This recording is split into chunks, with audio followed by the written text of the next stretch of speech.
there was always that challenge between what economic theory says you should do and what you would actually do, because when you actually come in there, you're having other considerations. And then, of course, there are questions of other values that you've got to look at. Sometimes economics is not the only thing that matters.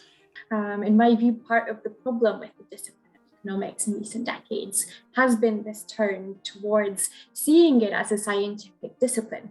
Treating economics as a science is part of why I think we're obsessed with GDP and with growth rates, because these are things that we can seemingly measure and track and model. And it certainly has an impact on what you call economic engineering. Is economics really a science in the same way that genetics or chemistry or biology or physics is? Maybe you're drawing a distinction between abstract economics and practical economics. Is the distinction between positive economics, economic science, and normative economics, economic engineering, where we're trying to deliver outcomes that we like?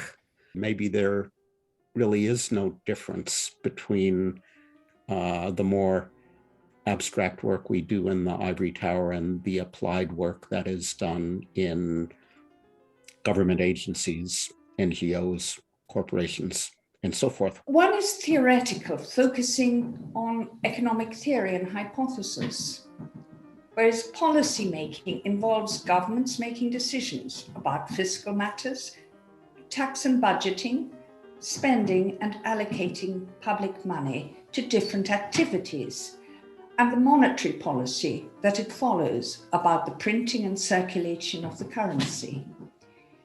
Each of these involves a judgment about aims, about priorities, and potential consequences over the short and long term.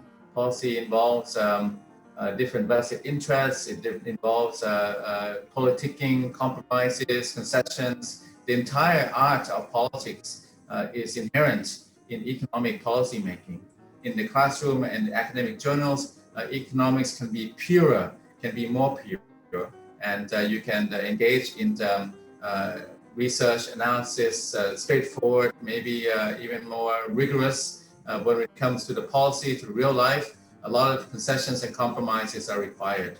One of the reasons why economics is so important is precisely this, is that it affects so many people's lives directly and indirectly through economic policies. And it is one of the important areas in which economics is presented as a science, when it's not. It's a social science, which means it's inherently subjective. All of the economic models have with them significant assumptions, many of which are often unrealistic.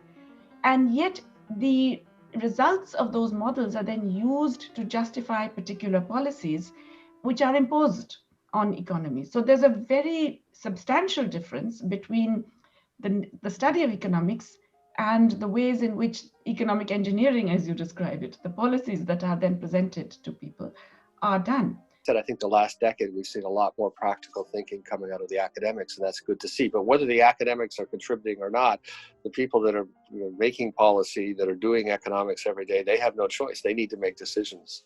Today, there's a very wide gap between academic economics and sort of what we might call policy economics, particularly in macro. The way academic macroeconomics trains people to think is to imagine a representative agent with perfect knowledge of the probabilities of all future events, who is then choosing the best possible outcome for them in terms of maximizing utility over infinite future time under a given set of constraints. That is literally what you are trained to think about if you are an academic, getting an academic training in macroeconomics.